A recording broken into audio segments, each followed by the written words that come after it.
చెరువు చేపలు మెత్తలు ఫ్రై. ఇవన్నీ నీట్గా ఇలా క్లీన్ చేసేసుకుంటే ఇక్కడ నుంచి పొట్ట అంతా కూడా క్లీన్ అయిపోతాయి. హెడ్ తల తేల్స్తో పాటు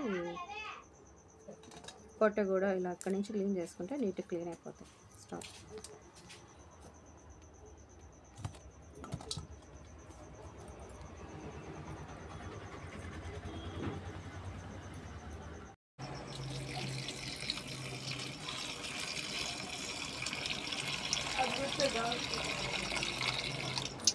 యాడ్ చేసేసుకుంటాం, సరిపోతుంది.